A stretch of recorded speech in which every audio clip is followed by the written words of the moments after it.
डोळे बंद, लक्ष कपाळाच्या मध्ये, दीर्घ श्वास भरून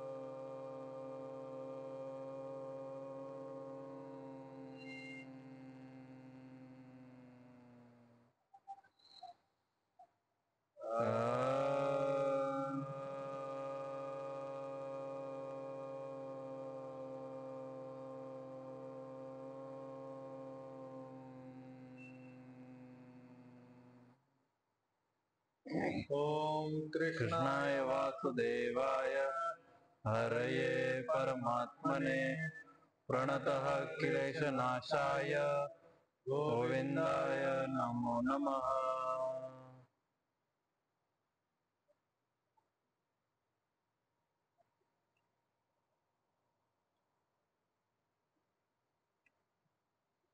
पहिल्या श्लोक पासून आधी उच्चारण पारायण करू। ओम श्रीमद् नमः। अथ श्रीमद्भगवद गीता अथ प्रथमोऽध्यायः।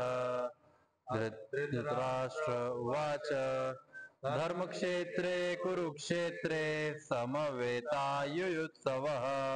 मामकाः पाण्डवाश्चैव किम कुर्वत संजय। संजय उवाच दृष्ट्वा तु पाण्डवानीकं व्यूढं दुर्योधनस्तदा आचार्यमुपसंगम्य राजा वचनमब्रवीत् पश्येतां पाण्डुपुत्राणाम् आचार्य महतीं चमूं व्यूढां द्रुपदपुत्रेण तव शिष्येन धीमता अत्र शूरा महेश्वासा भीमार्जुन समायुधि युयुधानो विराटश्च द्रुपदश्च महारथः धृष्टकेतुश्चैकितानः काशीराजश्च वीर्यवान् पुरुजित् कुन्तिभोजश्च शैबश्च नरपुङ्गवः युधामन्युश्च विक्रान्त उत्तमौजाश्च वीर्यवान् सौभद्रो द्रौपदेयाश्च सर्व एव महारथाः अस्माकं तु विशिष्टा ये तान्निबोध द्विजोत्तम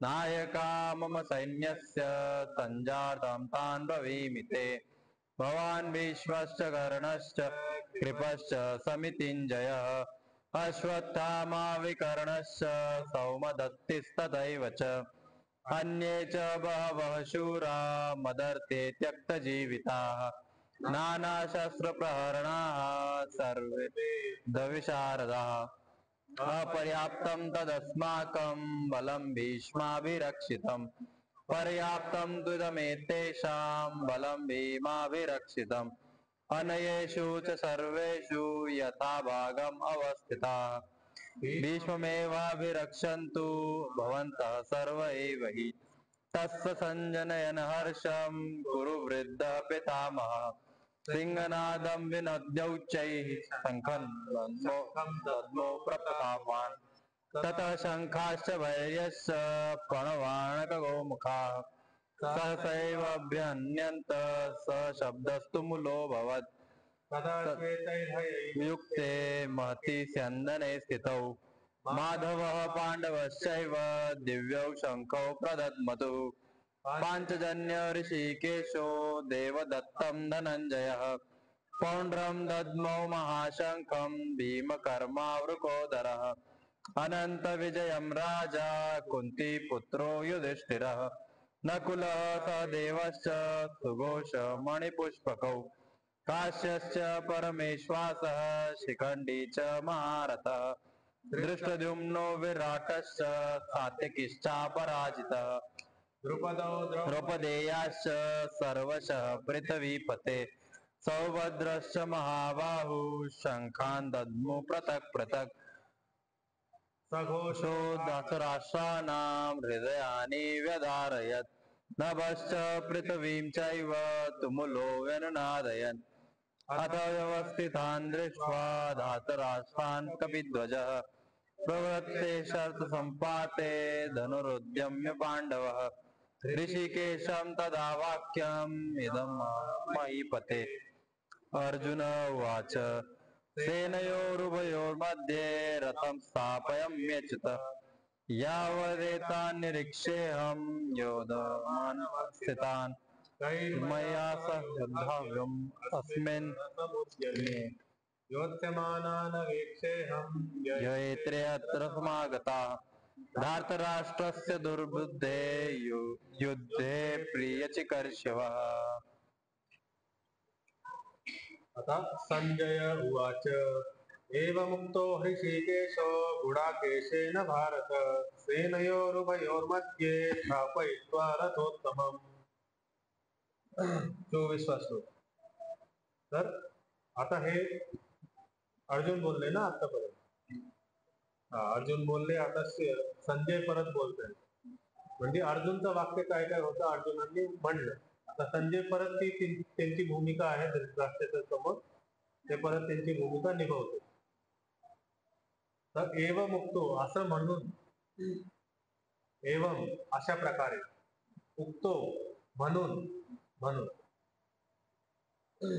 असं बोलून ऋषिकेशो श्रीकृष्णजी, श्रीकृष्णजींना अर्जुनाने असं बोलून दाखवलं. भारत, भारत म्हणजे आता संजय म्हणतोय तर भारत म्हणजे धृतराष्ट्र, भारत राज्याचा राजा. ठीक आहे. तर हे भारत असं संबोधन. इथं तृतीय विभक्ती आहे गुडाकेशेन.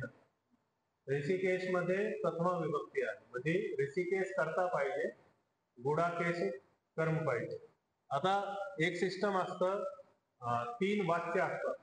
म्हणजे 3 प्रकारे आपण वाक्य बनवू शकतो संस्कृत मध्ये. एक कर्तरी वाक्य, एक कर्म वाक्य आणि एक भाव वाक्य. तर कर्तरी वाक्य म्हणजे जिथं कर्ता प्रधान आहे. ठीक आहे. जिथं मी प्रधान आहे, मी स्वतःला म्हणतोय मी कर्ता प्रधान आहे, तिथं प्रथम विभक्ती येणार. कर्म वाक्य मध्ये कर्म प्रधान आहे, म्हणजे कर्मला प्रथम विभक्ती देणार. प्रथमा जरी कर्ताला सांगतोय तरी कर्म प्रथम विभक्ती मध्ये येणार. आणि भाव वाक्य मध्ये जो कर्ता आहे तो भाव मध्ये, तो करण मध्ये बनून जातो. म्हणजे तो साधन बनून जातो. की गुडाकेशेन अर्जुनाद्वारे श्रीकृष्णाला मांडलं गेलं. भाववाच्याचा भूतकाळ पण आला आणि भाववाच्य पण झालं. इथं काय म्हणलं गेलं हे पुढे येणार आहे. पण इथं जेव्हा आपण अर्थ करतोय तेव्हा गुडाकेशेन अर्जुनाद्वारे श्रीकृष्णाला, श्रीकृष्ण कर्ता बनवला, अर्जुनाद्वारे हा कर्म भाव बनवला, करण बनवला, साधन बनवलं, म्हणला जातोय. एवं अशा प्रकारे म्हणला जातो. काय म्हणला जातो? सेनयोरुभयोर्मध्ये स्थापयित्वा रथोत्तमम्. तेच वाक्य की दोन्ही सेनांच्या मध्ये, सेनयोः उभयोः, दोन्ही सेनांच्या मध्ये मध्ये स्थापयित्वा, रथाला स्थापित करून, उत्तम रथम, उत्तम असा रथ आहे. अव्ययी भाव समास होतो. उत्तम रथ, उत्तम रथाला स्थापित करून दोन्ही सेनांच्या मध्ये. काय म्हणला ते पुढच्या श्लोक मध्ये येणार. त्या श्लोकात एवढं. रथोत्तमम इथं द्वितीय विभक्ती कर्म म्हणलंय. रथोत्तमम रथाला स्थापित करून. ठीक आहे. स्थापयित्वा क्रिया आहे, पण क्रिया कशी आहे? स्थापित करून अशी क्रिया आहे. क्रियाचा थोडासा भाग, पूर्ण क्रिया नाही. पूर्ण क्रिया काय आहे? पूर्ण क्रिया जसं आपण, मी वाचतोय, वाचतोय ही पूर्ण क्रिया आहे, लिहितोय ही पूर्ण क्रिया आहे. ठीक आहे. योगा करतोय, करतोय ही पूर्ण क्रिया आहे. व्यायाम करतोय, करतोय ही पूर्ण क्रिया. तर स्थापयित्वा स्थापित करून पूर्ण क्रिया नाही, ही अर्धवट क्रिया. स्थापित करून काय करणार आहे? बोलणार आहे, कुणाला शिकवणार. तर पहिला शब्द आहे एवम, दुसरा शब्द आहे उक्तो, तिसरा आहे ऋषिकेश, त्याच्यानंतर गुडाकेशेन भारत संबोधन. ठीक आहे. सेनयोः भारत संबोधन, संबोधन म्हणजे कोणाला तरी आपण संबोधित करतो. हे आचार्य धृतराष्ट्रला. धृतराष्ट्राला संबोधित केलं. सेनयोहो दोन्ही सेनांच्या मध्ये, उभयोहो दोन्हींना स्पष्ट केले, दोन्ही मध्ये मधीला स्पष्ट केले. दोघांच्या डिस्टन्स 1 किलोमीटर असेल, अर्धा किलोमीटर मध्ये थांबून टाक.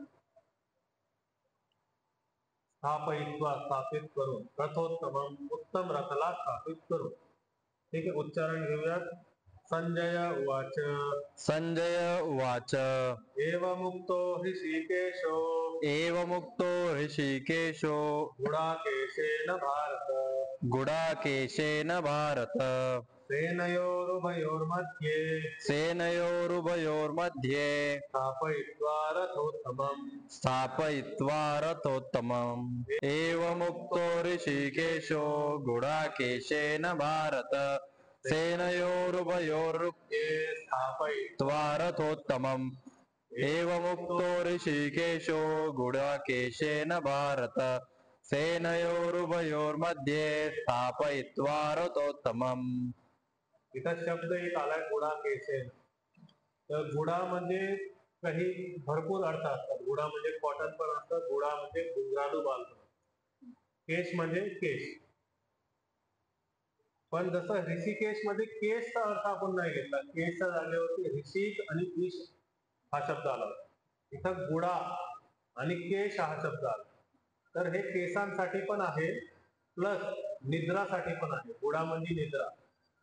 ठीक आहे, निद्राला जिंकलेलं, निद्राला जिंकलेलं आहे त्यांनी. कोण? अर्जुनांनी निद्राला जिंकलं.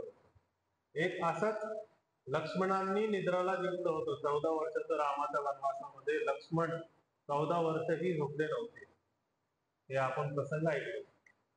ज्यांनी रामायण ऐकली असेल, वाचली असेल, त्यांना माहिती. तर असंच अर्जुनाला पण निद्रावरती त्यांनी विजय प्राप्त केला होता. त्यामुळे त्यांचं नाव गुडाकेश आहे. आता 25वा श्लोक. भीष्म द्रोण प्रमुखतः सर्वेषां च महीक्षितान् उवाच पार्थ पश्येतान् समवेतान् कुरूनिति. हे पण थोडस उच्चारण करायला अवघड जाईल, कारण जसं आपण नेहमी श्लोक बघतोय त्या टाईपच्या पदच्छेदामध्ये हा श्लोक नाहीये. ठीक आहे, एक पाठ फक्त भीष्म द्रोण प्रमुखतः, त्याच्यामध्ये छंद भंग होतात. प्रमुखतः इथं 4 शब्द आहेत, 5वा 6वा आणि 7वा.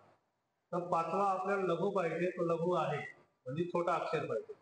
पण मुख मधला म मु हा गुरु अक्षर पाहिजे, म्हणजे मोठा अक्षर पाहिजे. पण इथं दीर्घ नाही.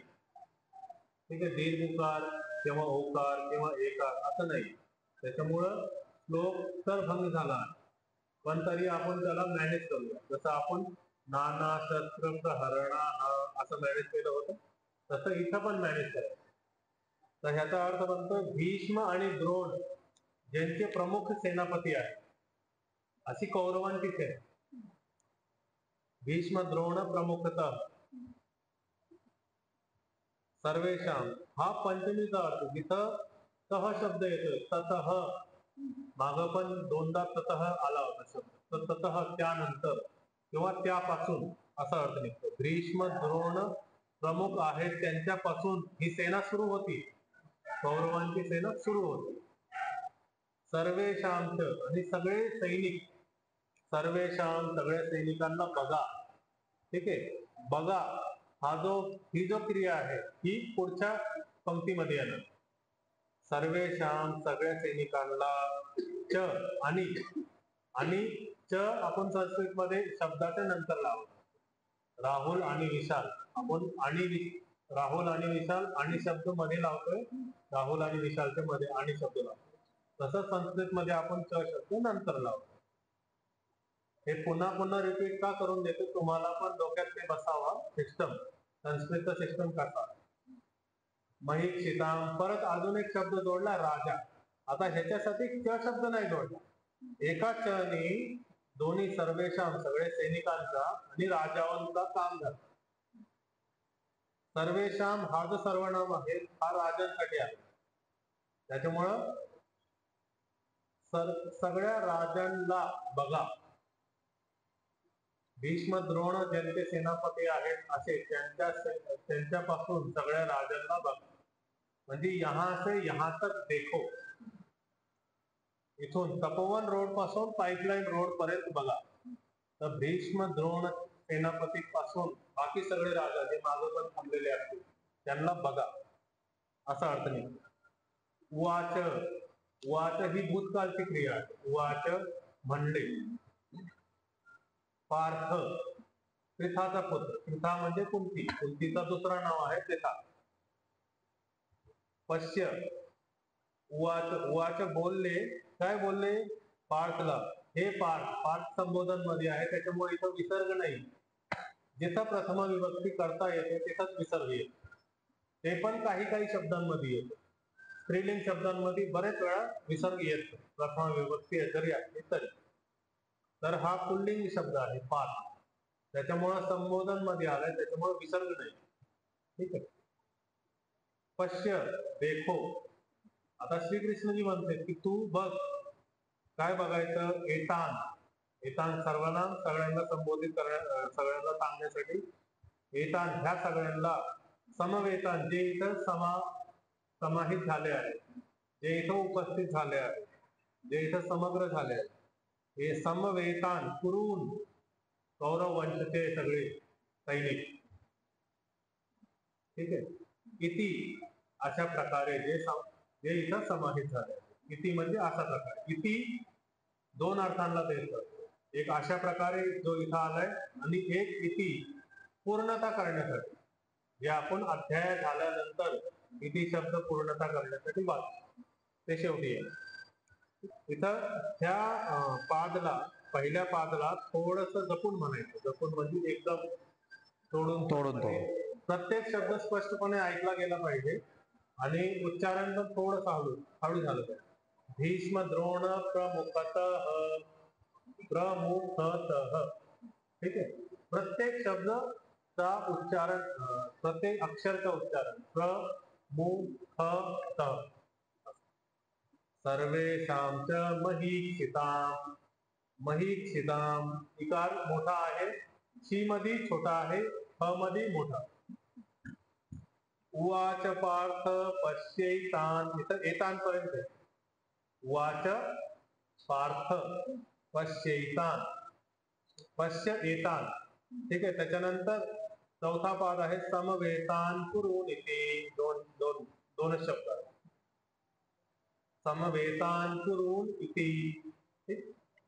तर जसं आपण इति शब्दाला वाढवतो म्हणजे उच्चारण मध्ये आपण दीर्घ उच्चारण ठेवतो. तर अशी सुविधा आहे की श्लोकचे 2 चरण, 2 पाद पूर्ण झाल्यानंतर एक पंक्ती पूर्ण होते. तर तिथं आपण दीर्घ उच्चारण करू शकतो. ही थोडीशी सूट दिलेली आहे. जसं एक्सरसाइज मध्ये पण कधी कधी सूट भेटत असते. तसं हा समवेतान. त्याच्यानंतर कुरून असा शब्द आहे. त्याच्यानंतर इति. न आणि ई है ना. कुरून इति. तर इति जोडलाय कारण की जेव्हा आपण कुरून समवेतान, इथं न अर्धा आहे, न अर्धा आहे, त्याच्यामुळे अर्धा न टाकलाय. अर्धा न. जर इथं अ अक्षर असला असता तर पूर्ण न समवेतान असं उच्चारण केलं. तर माझ्या पाठीमागे भीष्म द्रोण प्रमुखतः. भीष्म द्रोण प्रमुखतः. सर्वेषां च महीक्षिताम्. सर्वेषां च महीक्षिताम्. उवाच पार्थ पश्यैतान्. उवाच पार्थ पश्येतान्. समवेतान् कुरूनिति. समवेतान् कुरूनिति. सगळे सोबत म्हणा. भीष्म द्रोण प्रमुखतः. सर्वेषां च महीक्षिताम्. उवाच पार्थ पश्येतान्. समवेतान् कुरूनिति. भीष्म द्रोण प्रमुखतः. सर्वेषां च महीक्षिताम्. उवाच पार्थ पश्येतान्. समवेतान् कुरूनिति. आता ह्याचे पुढचे अजून 2 श्लोक घ्यायचे आपल्याला. कारण की ह्याच्यामध्ये फक्त नावं आहेत. अर्जुन आता बघतोय श्रीकृष्णांनी ऑर्डर दिली अर्जुनाला. अर्जुन बघतोय, कोणाला बघतोय, त्यांचे सगळ्यांची नावं. ठीक आहे. तर दोन्ही श्लोक मी एकत्र सांगून देतो, मग आपण एक एक श्लोक उच्चारण करू. तत्र पश्यत स्थितान पार्थः पितॄन् अथ पितामहान्. इथं पण बघा थोडीशी आठवणी. पितॄन् अथ पितामहान्, आचार्यान् मातुलान् भ्रातॄन्. सगळे आकारवाले शब्द आले आहेत, उच्चारण थोडंसं अवघड जाणार. आचार्यान् मातुलान् भ्रातॄन्, पुत्रान् पौत्रान् सखीन् सखा, श्वशुरान् सुहृदश्चैव सेनयोरुभयोरपि. तान् समीक्ष्य स कौन्तेयः सर्वान् बन्धूनवस्थितान् कृपया परयाविष्टो विषेदन्निदमब्रवीत्. ठीक आहे. हा शेवटची लाईन थोडी सोपी आहे, पण हे 3 लाईन मध्ये थोडं जपून उच्चारण करा. तर तत्र, तत्र म्हणजे तिथे. अपश्यत, अपश्यत क्रिया.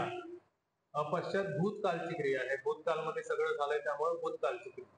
अपश्यत बघितलं. तत्र अपश्यत कोणी बघितलं? अर्जुनाने बघितलं. काय बघितलं? स्थितान पार्थ. तिथं स्थित होऊन, दोन्ही सेनांच्या मध्ये स्थित होऊन, स्थितान पार्थ बघितलं. पार्थ हा अर्जुनाला म्हणला आहे. आता इथं बघा, पहिल्या श्लोक मध्ये संबोधन होता त्याच्यामुळे विसर्ग नव्हता. इथं विसर्ग आला. इथं पहिला प्रथम विभक्ती करता आपणला अर्जुन, त्याच्यामुळे विसर्ग आला. पार्थ अपश्यत स्थितान. ठीक आहे. स्थितान कुणाला स्थितान बघितलं म्हणजे स्थित आहेत. कोण कोण स्थित आहे? तर पितॄन् अथ, म्हणजे आता अथ शब्दापासून सुरुवात केलेली. कोण कोण आहे? अथ शब्दापासून सगळे नातेवाईकांची सुरुवात केलेली. अथ पितॄन्, पितॄन् म्हणजे त्यांचे पितर लोक. पितर लोक म्हणजे आपण दादा परदादा, म्हणजे परदादा पण युद्ध लढत होते. बघा तुम्ही युद्ध किती मोठं. पितामहान, भीष्म पितामहाजी आणि त्यांच्या वयाबरोबरचे जेवढे असतील. आचार्यान, द्रोणाचार्य, कृपाचार्य, अजून दुसरे दुसरे आचार्य. मातुलान म्हणजे मामा, आईचे भाऊ जेवढे, आईचे जेवढे भाऊ असतील तेवढे मामा, सगळे मामा. भ्रात्री सगळे भाऊ, म्हणजे स्वतःचे 4 भाऊ, समोर पण जेवढे चौथे आपले हे चचेरे भाऊ बंधू आहेत ते सगळे. पुत्रान स्वतःचे पुत्र, अभिमन्यू सारखे दुसरे. पौत्रान म्हणजे चचेरे, त्याचे चुलत, जे आपण नातू म्हणतो. सखीन, सखीन म्हणजे जे सखा वगैरे आहे ते, म्हणजे मित्र मंडळी. तथा, तथा आलं म्हणजे अजून. अजून काय? ससुरा, सासरे पण, सगळे सासरे जे अर्जुनाचे आणि बाकी पांडवांचे जेवढे होते सगळे सासरे. सुहृद किंवा आणि जे जवळपासचे राजा वगैरे होते. सुहृद म्हणजे चांगलं हृदय असणारे व्यक्ती. सुहृद. चैव, च एव, हे सगळे. च म्हणजे अजून. च बघा सगळ्यांच्या नंतर च, सगळे शब्द म्हणले आणि त्याच्यानंतर च, तर सगळ्यांमध्ये अजून अजून और लगाने की जरूरत नहीं. एक बार और लगा दिया खत्म. तसं च एकदा लावलं खतम. एव, हा एव कधी कधी श्लोक पूर्तीसाठी पण येतो. तर इथं एवची गरज नाही, कारण की सगळे म्हणल्यानंतर ही शब्दाचा प्रयोग करू शकत नाही, है ना. काहीतरी एक म्हणायचं असेल तर ये ही, ये फल ही यहां होना चाहिए, असा आपण ही शब्दाचा प्रयोग करू शकतो. पण इथं ही शब्दाचा प्रयोग करण्याचा काही मतलब नाही. तर एव शब्द कधी कधी श्लोक पूर्तता करण्यासाठी पण येतो. सेनयोरुभयोर अपि, दोन्ही सेनांच्या मधी. अपि म्हणजे भी. मराठीमध्ये आपण काय म्हणतो त्याला? दोन्ही मध्येच, मध्येच असं. तान समीक्ष असं कौंतेय, आता यांना सगळ्यांना बघितलं. तान, तान म्हणजे त्यांना सगळ्यांना. ठीक आहे. समीक्ष चांगल्या प्रकारे बघितल्यानंतर, चांगल्या प्रकारे बघून, स कौंतेय कोणी बघितलं, स कौंतेय, वह कुंती पुत्र ने सभी को अच्छे प्रकार से देख करके, स कौंतेय प्रथमा विभक्ती, स प्रथमा विभक्ती, तान, तान म्हणजे कर्म, त्यांना सगळ्यांना कर्म बनवलं, पित्री, पौत्रान, ससुरान, सुहृदश्चैव, असं त्यांना सगळ्यांना कर्म बनवलं. आणि सर्वान बंधून अवस्थितात, सर्वान बंधून सगळे बांधवजनांना अवस्थित म्हणजे जिथं उपस्थित आहेत त्यांना सगळ्यांना बघून, कृपया परया विष्टो, की कृपया करुणापूर्वक, परया अत्यंत करुणापूर्वक, आविष्टो युक्त होकर के, अत्यंत करुणापूर्वक युक्त होऊन, विशीदन, आता विशीदन म्हणजे वी कधी कधी चांगल्या अर्थमध्ये येतो, जसं विशाल, विशाल मध्ये वी चांगल्या अर्थमध्ये आहे, विशेष चांगल्या अर्थमध्ये, पण वी कधी कधी नेगेटिव्ह अर्थमध्ये पण येतो, जसं विशीदन नेगेटिव्ह अर्थमध्ये, की आहे उपस्थित आहे, थांबलाय तिथं, पण शोक, तो डिप्रेशन मध्ये जाणार आहे, व्याकुल आहे. व्याकुल म्हणजे मनस्थिती त्याची परिवर्तित, भ्रमित होत आहे. विशीदन भ्रमित मनाने. इदम हा वाक्य बोलतोय, अब्रवीत बोलला होता, त्याच्यानंतर अर्जुन उवाच पुढं नंतर सुरू. ठीक आहे, तर आपण एक एक श्लोक घेऊया. पहिल्या दोन पंक्ती. तत्रापश्यत् स्थितान् पार्थः, तत्रापश्यत् स्थितान् पार्थः, पितॄन् अथ पितामहान्, पितॄन् अथ पितामहान्, आचार्यान् मातुलान् भ्रातॄन्, आचार्यान् मातुलान् भ्रातॄन्, पुत्रान् पौत्रान् सखींस्तथा, पुत्रान् पौत्रान् सखीस्तथा. सगळे सोबत म्हणूयात. तत्र पश्यन्ति पार्थः, पितॄन् अथ पितामहान्, आचार्यान् मातुलान् भ्रातॄन्, पुत्रान् पौत्रान् सखीस्तथा. तत्र पश्यति स्थिता पार्थः, पितॄन् अथ पितामहान्, आचार्यान् मातुलान् भ्रातॄन्, पुत्रान् पौत्रान् सखीस्तथा. त्याच्यानंतर दुसरा 27.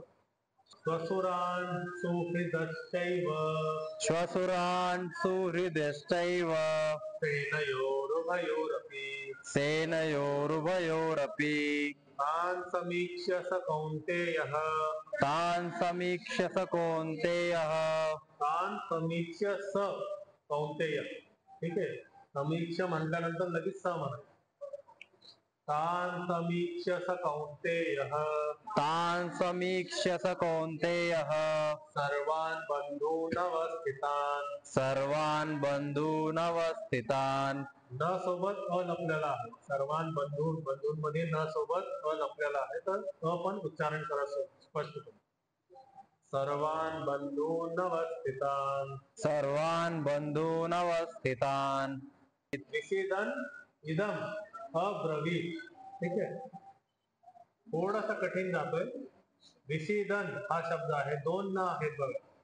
विषेदन निदम, तर दोन इकार मुळे आले आहेत. काही सूत्र लागल्यामुळं एकच नचा इकार पुढे असताना दोन नकार, त्याच्यामुळं दोन नकार आले. तर विषेदन निधन अब्रवीत असं म्हणायचं, असं म्हणायला पाहिजे, पण आपण तुटक तुटक म्हणतो. ठीक आहे, आपण उच्चारण करताना उच्चारण भंग करत नाहीये, तुटक तुटक शब्दांना म्हणतोय, असं पण चालतं. विषीदन इदमब्रवीत्, विषीदन् इदमब्रवीत्, कृपया परयाविष्टो, कृपया परयाविष्टो, विषीदन इदमब्रवीत्, विषीदन् इदमब्रवीत्.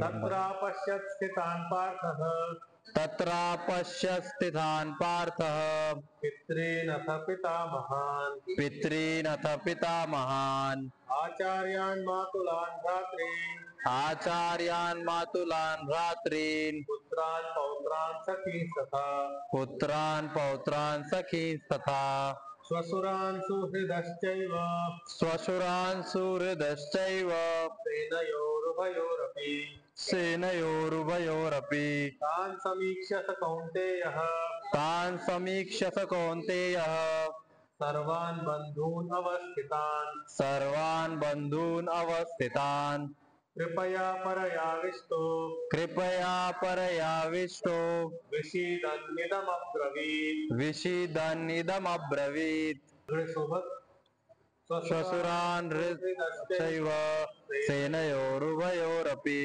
तान् समीक्ष्य स कौन्तेयः सर्वान् बन्धून् अवस्थितान् कृपया परयाविष्टो विषीदन्निदमब्रवीत् श्वशुरान् हृदश्चैव उभयोरपि तान् समीक्ष्य स कौन्तेयः सर्वान् बन्धून् अवस्थितान् कृपया परयाविष्टो विषीदन्निदमब्रवीत्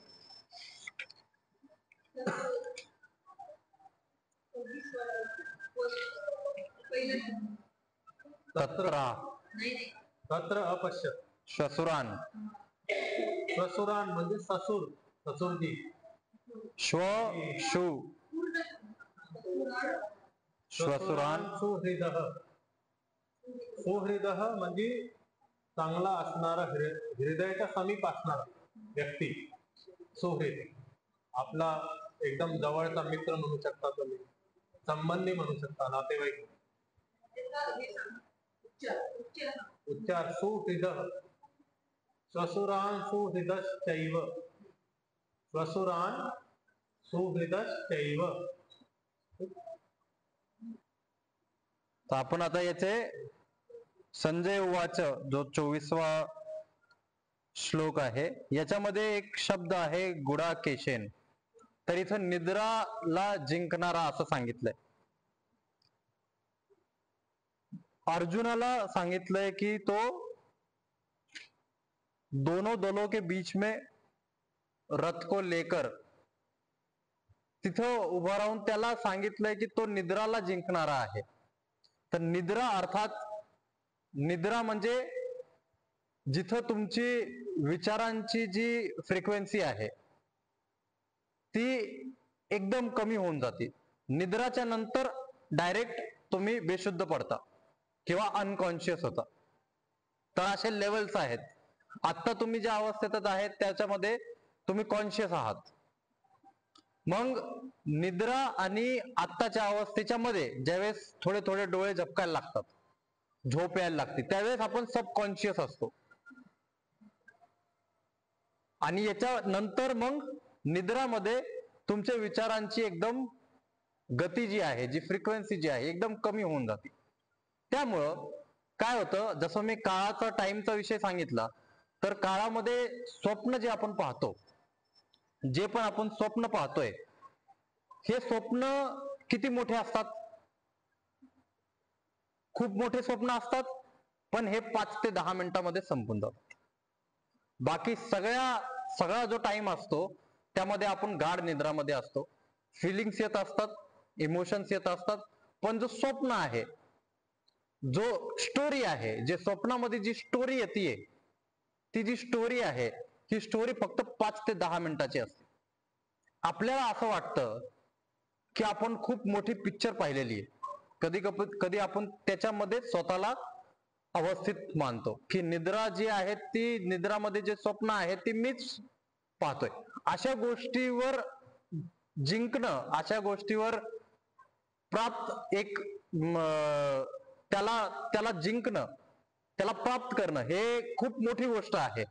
का? तुमचे सगळे इंद्रिय, तुमचं शरीर हे दोन्ही काम करून सगळ्या गोष्टी पाहून डोळे थकतात, ऐकून कान थकतात, स्पर्श करून त्वचा थकते. हे सगळे कर्मेंद्रिय आणि ज्ञानेंद्रिय दमून जातात आणि दमल्यानंतर त्यांना रिचार्ज साठी निद्राची गरज असते. तुम्ही विचार करा, ह्या गोष्टीवर जिंकणं किती अवघड काम आहे. लक्ष्मणाने पण आणि अर्जुनाने पण याच्यावर जिंकलंय, तर त्यांनी निद्रा सोडून दिली म्हणजे त्यांचं इंद्रियांवर किती कंट्रोल असणार, ही एक सिद्धी प्रकार आहे. तुमच्या सगळ्या इंद्रियांवर तुमचं एवढं कंट्रोल आहे की त्यांना आरामाची गरजच नाहीये.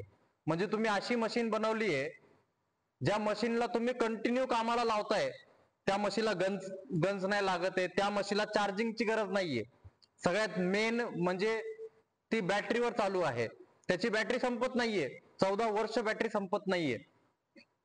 तर ह्या सगळ्या गोष्टीवर एक खूप मोठी गोष्ट आहे की आपण निद्रावर जिंकतोय.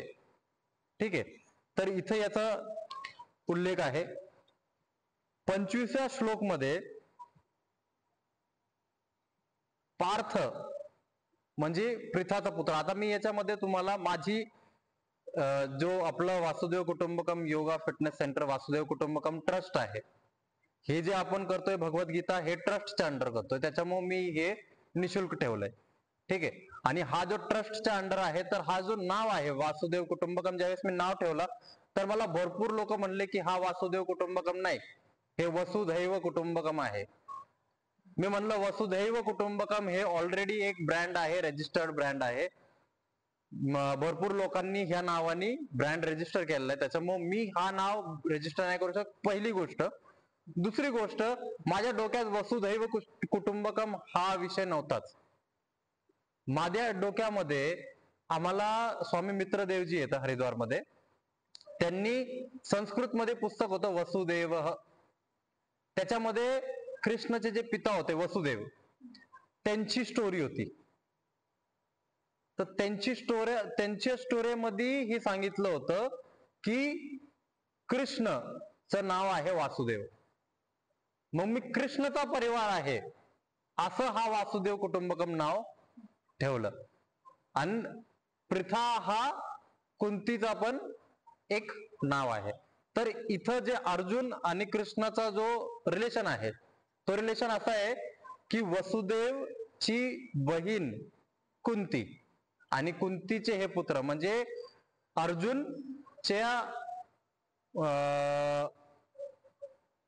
अर्जुनची आई आणि त्याचे भाऊ म्हणजे याचे मामा आणि यांचे आत्या, कृष्णाच्या आत्याचे मुलं आहेत आणि हे मामाचा मुलगा आहे कृष्ण. तर हे भाऊच झाले थोडक्यात. ठीक आहे.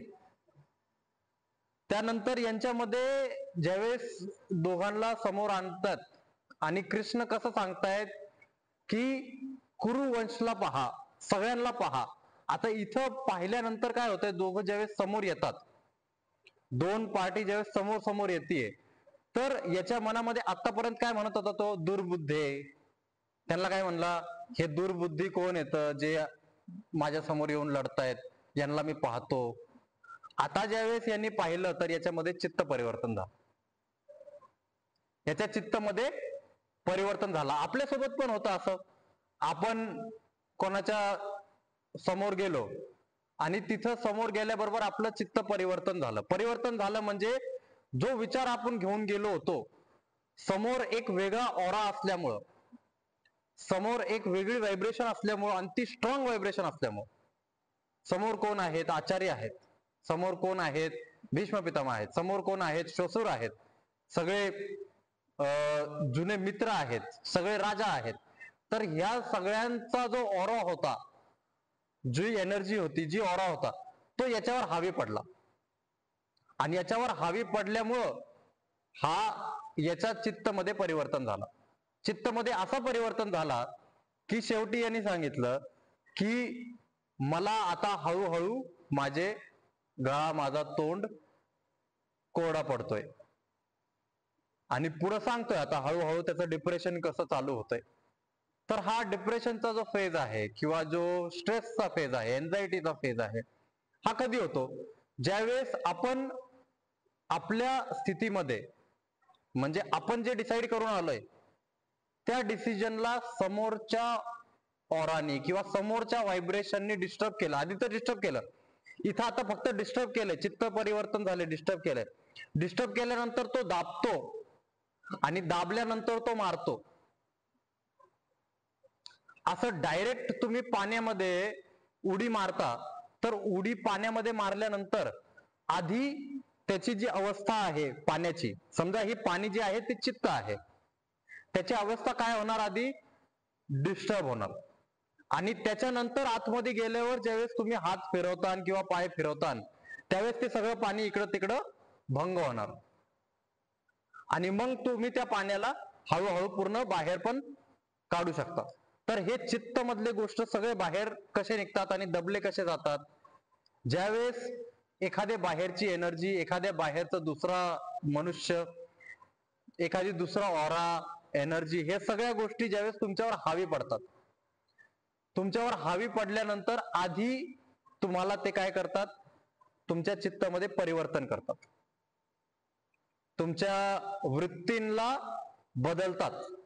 जसं मी सांगितलं की तुमचे एक पॅटर्न आहेत. आता तो घरून येताना काय पॅटर्न बनवून आला होता की मला युद्ध करायचंय, हा त्याच्या मनामध्ये एकदम स्ट्रॉंग होता. ठीक आहे, समजा हा युद्ध करायचा हा पॅटर्न होता 5, असा आकारमध्ये हा पॅटर्न होता. जसं त्यांनी सगळ्यांना पाहिलं समोर, तसं हा 5 हळूहळू डगमग डगमग डगमग डगमग चालू झालं. ही मी खरे चित्तची परिस्थिती सांगतोय तुम्हाला. खरं चित्त मध्ये होतं कसं, हे जो 5 एकदम क्लिअर 5 होता, हा सगळे याचे जे एक एक कोशिका, एक एक दंडी होती, ते सगळे हलायला लागले, वर खाली व्हायला लागले. आणि ते वर खाली झाल्यानंतर ते ज्यावेळेस सगळे सिमटले, 1 2 3 4 आणि 5 असा हा 5चा आकडा आहे, बरोबर. हे वर खाली झाल्यानंतर ज्यावेळेस हे सिमटले, त्यावेळेस स्ट्रेस येतो, त्यावेळेस टेन्शन येतं, त्यावेळेस डिप्रेशन येतं. डिप्रेशन असंच नाही येत. डिप्रेशन कसा येतो, ज्यावेळेस आपली वृत्तीला, आपल्या एखाद्या पॅटर्नला, आपल्या एखाद्या मनस्थितीला कोणी दाबतं, कोणी प्रेस करतं. एकदा कोणी आपल्याला उलट बोललं, आपल्याला काय फरक पडतो का, नाही पडत. त्यावर कंटिन्यू उलट बोलून बोलून बोलून बोलून आपण भांडतो कधी, मी लय सहन केलं बरं का, आता याच्या पुढे नाही होणार. तर हा एकदा झाला का, तो प्रेशर किती क्रिएट झाला. आणि सगळ्यांची ही चित्तची, जेवढा मोठा चित्त असणार, जसं मी सांगितलं एका संताचा ऑरा कसा असतो की तो हजारो लोकांना तो मॅनेज करू शकतो किंवा हजारो लोकांचं चित्त परिवर्तन करू शकतो. तर त्या संतची स्थिती किती मजबूत असणार आहे. तुम्ही त्याच्या चित्ताला दुसरा माणूस एखादा, समजा मोदीच्या समोर कोणी आलं किंवा स्वामीजींच्या समोर कोणी आलं, कोणत्या एखाद्या मोठ्या संत समोर कोणी आलं आणि त्याला काहीही बोललं, कितीही बोललं, त्यांना कधी फरक पडणार, नाही फरक पडणार. शेवटीपर्यंत फरक नाही पडणार. कधी, जवळ त्यांना हे नाही दिसणार की हा आता जो आपला मूल धर्म आहे, जो मूल स्वभाव आहे, त्या स्वभावाच्या पलीकडे जातोय, तवर त्यांना फरक नाही पडणार. आणि आपल्याला कधी फरक पडणार, आपल्याला 2-3 वेळेस झालं की लगेच आपल्याला फरक पडतो. आपली स्थिती किती आहे, आपलं चित्त किती मोठं आहे, आपला ऑरा किती मोठा आहे, याच्यावर डिपेंड करतं की आपण किती वेळ थांबू शकतो त्याच्या समोर. मग युद्ध मध्ये गेल्याबरोबर इथं अर्जुनाची स्थिती समजली, अर्जुनाचा चित्त समजला. किती चित्त होता सुरुवातीला आला तवर, आणि आतापर्यंत किती श्लोक झालेत, 26 श्लोक पर्यंत चित्त होता ठीकठाक. 26 नंतर 27 नंतर आता तो हळूहळू प्रेशराईज होणार. कोणत्या गोष्टींनी प्रेशराईज झाला, सुरुवातीपासून ज्या ज्या गोष्टी झाल्या, दृष्टद्युम्नचा विषय झाला, द्रोणाचार्याचा विषय झाला, भीष्म पितामहाचा विषय झाला, अश्वत्थामाचा विषय झाला, सगळे पुत्रांचा विषय झाला, सगळ्या लोकांचा विषय झाला. एवढ्या सगळ्यांचा विषय झाल्यानंतर त्याच्यामध्ये प्रेशर क्रिएट झालं आणि हा प्रेशर आता पुढे त्याला डिप्रेशन मध्ये नेणार. याच्याविषयी मी तुम्हाला आता उद्या जे आहे त्याच्यामध्ये तुम्हाला मी एक टेक्निकल गोष्ट सांगणार आहे आणि त्या टेक्निकल मध्ये तुम्हाला एवढ्या डीप मध्ये गोष्टी समजतील की डिप्रेशन ही कोणत्या लेवल पर्यंत आहे आणि कोणत्या लेवल पर्यंत जाऊ शकतं. वेगळ्या वेगळ्या लेवल्स आहेत डिप्रेशनचे. तर ह्या सगळ्या विषय आपण उद्या समजू. आज फक्त एवढंच होतं की हा डिप्रेशन मध्ये जाणारी जी प्रोसेस आहे ती कशी आहे. आता याच्याविषयी कोणाला काही प्रश्न असतील तर विचारा. आपण अजून 10 मिनिटं एक्सटेंड करू याला. प्रश्न असतील तर विचारा, नाहीतर आपण त्याच्यानंतर मग आज हनुमान चालीसा आपल्याला घ्यायचंय. डिप्रेशन पण खूप चांगलं, म्हणजे प्रत्येक हावभाव अर्जुनाच्या शरीरामध्ये कसं होतंय, मनामध्ये कसं होतंय, ते प्रत्येक हावभाव एक्सप्लेन केले. एक एक श्लोक मध्ये, एक एक शब्दामध्ये सांगितलंय. 2-3 श्लोकामध्ये मस्त एक्सप्लेन केलं. आता याच्यामध्ये काही प्रश्न असतील तर विचारा. उच्चारण मध्ये काही प्रश्न असेल तर विचारा, नाहीतर मग हनुमान चालीसा चालू करू.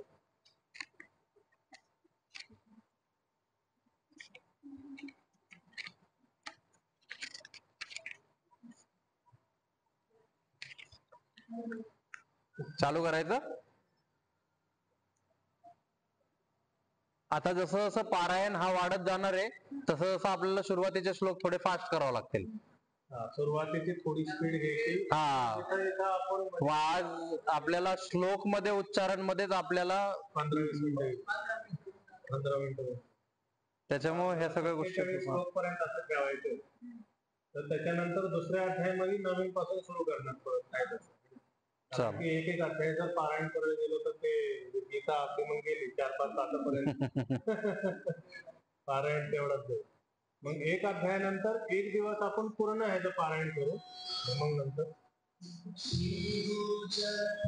रोज रज निज मन मुकुर सुधारी, मनोवर विमल जसु जो दायक फलचारी.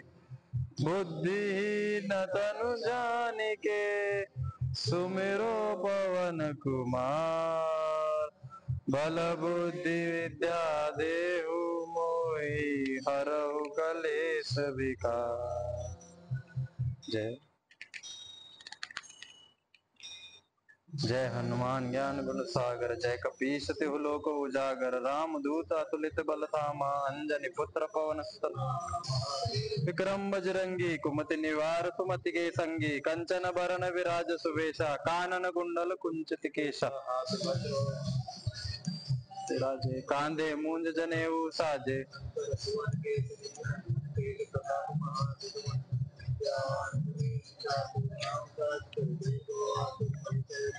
जोर से. सूक्ष्म रूप धरि सिंह दिखावा, विकट रूप धरि लंक जरावा, भीम रूप धरि असुर सहारे, रामचंद्र के काज सवा लाए संजीवन लखन जियाए, श्री रघुवीर हरि देव लाए. बहुत बड़ाई तुम मम प्रिय भरत हित भाई, रोम भावे.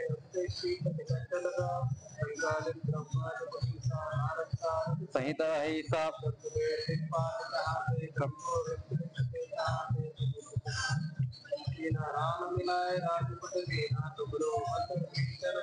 लंकेश्वर है सब जग जाना, जुग सहस्त्र योजन पर भानु, लील्यो ताहि मधुर गुल जान.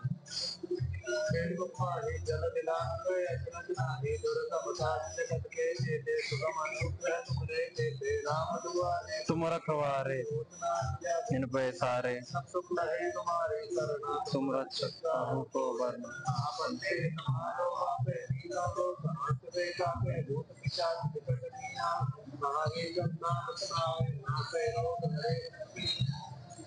हनुमत वीरा संकट ते हनुमान छुड़ावे, तपस्वीरा तीन और मनोरथ जो कोई लावे, सोई समित फल पावे. चार जगत साप तुम्हारा है प्रसिद्ध जगत उजियारा, साधु संत के तुम रखवारे, असुर निकंदन राम दुलारे. अष्ट सिद्धि नौ निधि के दाता, असबर दीन जानकी माता, राम रसायन तुमरे पासा, रघुपति के दासा तुमरे भजन राम को पावे. जन्म जन्म के दुख बिसरावे, अंत काल जहाँ जन्म हरि भक्त कहाई, और देवता चित्त न धरई, हनुमत से सर्व सुख करई. संकट कटे मिटे सब पीड़ा, जो तुमरे हनुमत बल. जय जय जय हनुमान गोसाई, कृपा करो गुरुदेव. जो सत बार पाठ कर कोई, छूट ही बंदिश जो या पढ़े हनुमान.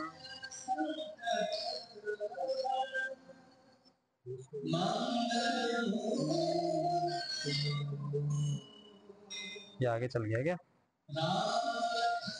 सीता सहित हृदय बसहु सुरभूप।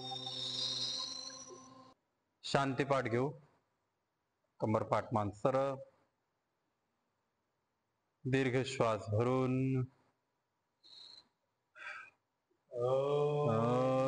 यो शांति अंतरिक्षगम शांति पृथ्वी शांति आप शांति शांति वनस्पतयः शांति विश्वे देवा शांति शांति सर्वं शांति शांति सामा शांतिरेधि।